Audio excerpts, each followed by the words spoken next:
International lab facility. Student lead startups. Great academic exposure. KL, deemed to be university.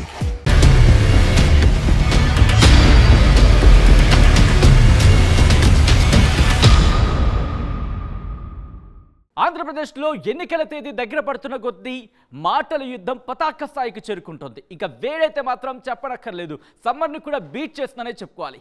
ఈ నేపథ్యంలో అసెంబ్లీల వారికి ఎటువంటి పరిస్థితి ఉంది, ఎవరి వైపు విజయం అనేది కాస్త దోబూచులాడుతోంది, ఎవరిని విజయ అవకాశాలు ఏ స్థాయిలో ఉన్నాయి, అసలు అక్కడ డిసైడింగ్ ఫ్యాక్టర్స్గా ఉన్న వాళ్ళు ఎవరు, అక్కడ సమస్యలేంటి, ఇవన్నీ కూడా మీకు చెప్పే ప్రయత్నం చేస్తోంది. అయితే ఈ నేపథ్యంలో ఈరోజు మనం మాట్లాడుకోబోతున్నాం ఆంధ్రప్రదేశ్కి సంబంధించి మరొక నియోజకవర్గం సంతనూతలపాడు.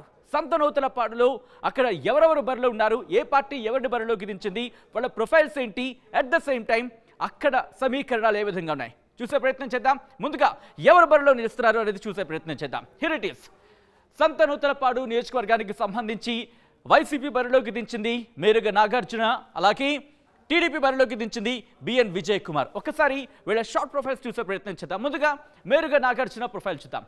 ఎస్, మేరుగ నాగార్జున మాల సామాజిక వర్గానికి చెందిన నేత, ఏయులో ప్రొఫెసర్గా పనిచేశారు, ఉమ్మడి రాష్ట్రంలో ఎస్సీ ఎస్టీ కార్పొరేషన్ చైర్మన్గా పనిచేశారు మేరుగ నాగార్జున.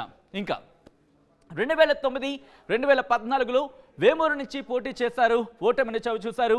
2019లో వేమూరు ఎమ్మెల్యేగా గెలిచారు, ప్రస్తుతం మంత్రిగా ఉన్నారు మేరుగ నాగార్జున. ఇది మేరుగ నాగార్జునకు సంబంధించి profile.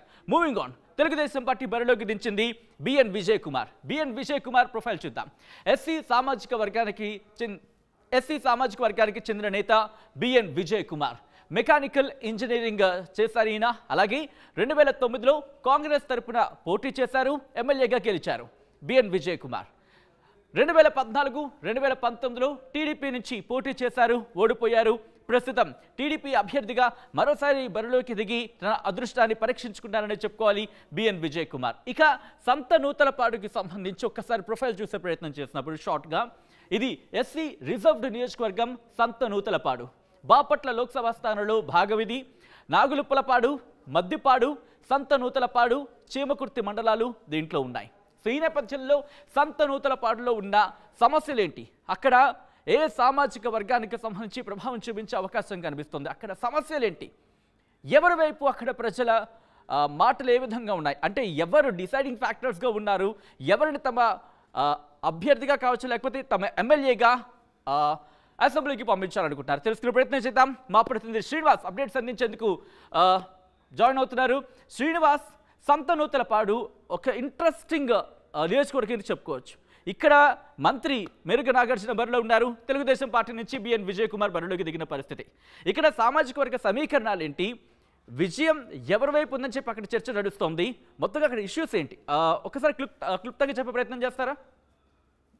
Thank you Sachin. Santhanuthalapadu నియోజకవర్గం బాపట్ల పార్లమెంట్ వచ్చినప్పటికీ ఒంగోలు కేంద్రానికి దగ్గరగా ఉన్నటువంటి నియోజకవర్గం. ఈ నియోజకవర్గంలో మొదటి నుంచి కూడా లాస్ట్ 3 ఎన్నికల్లో చూసుకున్నట్టయితే ఇక్కడ కాంగ్రెస్ కంచుకోటగా అని చెప్పుకోవచ్చు. కాకపోతే ఇక్కడ మరొక ముఖ్యమైన విషయం ఏంటంటే టీడీపీ కూడా బలమైన కేడర్ ఉన్న నియోజకవర్గం సంతనూతలపాడు కూడా ఒక పెద్ద ప్లస్ పాయింట్గా కూడా చెప్పుకోవచ్చు. ఇక్కడ టీడీపీ నుంచి బిఎన్ విజయ్ కుమార్ గత 2009లో కాంగ్రెస్ పార్టీ నుంచి గెలిచి ఎమ్మెల్యేగా అవుతారు. 2014 ముందు టీడీపీ తీర్థం పుచ్చుకున్న విజయ్ కుమార్ 2014లో ఓటమి, 2019లో ఓటమి, అదేవిధంగా 2024 కూడా టీడీపీ నుంచి సంతనూతలపాడు నుంచి అభ్యర్థిగా అయితే బరిలో ఉండిపోతున్నాడు. మరోపక్క మేరుగ నాగార్జున రాష్ట్ర మంత్రి స్థాయి హోదాలో అతను ఇన్ఛార్జి మంత్రిగా ఉన్నటువంటి ఈ జిల్లాకి, అదేవిధంగా బాపట్ల పార్లమెంట్ కింద ఉన్నటువంటి సంతనూతలపాడు నియోజకవర్గానికి కూడా వైసీపీ అభ్యర్థిగా అవుతున్నాడు. గతంలో కూడా వేమూరు నుంచి వచ్చినటువంటి మేరుగ నాగార్జున ఇక్కడ స్థానికేతరుడు కావటం వల్ల ఇక్కడ కొత్త సమస్య అయితే ఉంది. కానీ ఏ విధంగా ఈసారి అతన్ని ఆదరిస్తారు, స్థానికేతరుడిని ఆదరించడం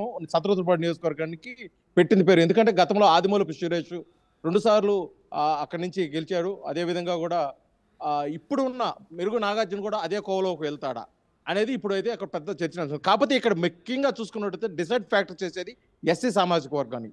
ఎస్సీ సామాజిక వర్గ ఓట్లు ఎటు పడితే ఆ పార్టీయే విజయం అయితే అందుకుంటుంది. కాకపోతే వాళ్ళని ప్రభావితం చేసేది అక్కడ కొంత అగ్రవర్ణాలు చెప్పుకోవచ్చు. ఆ అగ్రవర్ణాలు ఏ విధంగా చేస్తారు ఈసారి, టీడీపీకి కొమ్ము కాస్తారా లేకపోతే వైసీపీని గెలిపించుకుంటారా అనేది కూడా పెద్ద చర్చ ఉంది. కాకపోతే ఇక్కడ సమస్యల విషయంగా తీసుకొచ్చినట్టయితే దీర్ఘకాలికంగా ఉన్నటువంటి గుళ్ళకమ్మ ప్రాజెక్టుకు సంబంధించి కొంత సమస్య అయితే ఉంది. అదేవిధంగా చేమకుర్తికి దగ్గరగా ఉన్నది, అది గ్రానైట్ క్వారీలు అక్కడ సమస్యలు కూడా దీర్ఘకాలికంగా ఉన్నాయి. గతంలో నిన్నటి వరకు ఇప్పటి వరకు కూడా ఉన్నటువంటి స్థానిక శాసనసభ్యులుగా ఉన్నటువంటి టీజే సుధాకర్ బాబుపై కొన్ని అవినీతి ఆరోపణలు రావడం కూడా కొంత వైసీపీకి డ్యామేజ్. ఈ డ్యామేజ్ని టీడీపీ క్యాష్ చేసుకుంటుందా 2024 అనే విషయం పరిశీలిస్తే ఇప్పుడు టీడీపీ అభ్యర్థిగా ఉన్నటువంటి బిఎన్ విజయ్ కుమార్ అయితే నియోజకవర్గ స్థాయిలో పూర్తిగా 4 మండలాలు విస్తృత పర్యటన చేస్తూ పార్టీ కేడర్ని అంతా ఏకం చేసే పనులు అయితే ఉన్నారు. కానీ మెరుగు నాగార్జున ఇప్పుడు టీడీపీని ఏ విధంగా ఎదుర్కొని పోతున్నాడు? స్థానికేతరుడు, కేవలం కొంతకాల క్రితమే జిల్లాకి ఇన్ఛార్జి మంత్రి హోదాలో వచ్చాడు, సంతరోతులపాడు నుంచి నేరుగా పోటీలో ఉండబోతున్నాడు.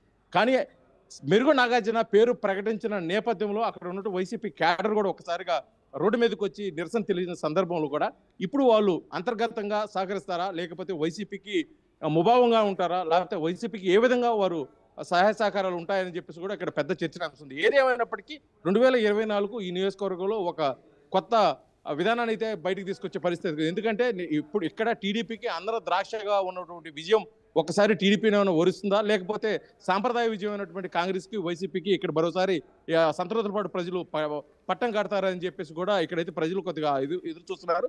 కాకపోతే ఇరు పార్టీలకు సంబంధించి కూడా ఎవరు వాళ్ళు గెలుపుపై ధీమా వ్యక్తం చేస్తూ వారైతే ప్రచారంలో ముందుకు సాగిపోతూ ఉన్నారు. Sachin right Srinivas, thanks for update. So మొత్తంగా అయితే మాత్రం సంతనూతలపాడులో సక్సెస్ ఎవరిది?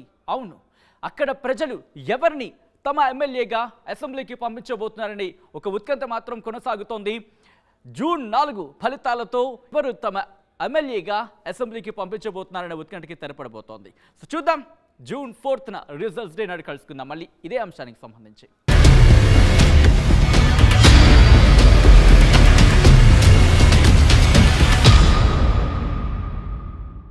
మరిన్ని వీడియోస్ కోసం ఛానల్ ని సబ్స్క్రైబ్ చేయండి. లేటెస్ట్ అప్డేట్స్ కోసం వాట్సాప్ ఛానల్ ని ఫాలో చేయండి.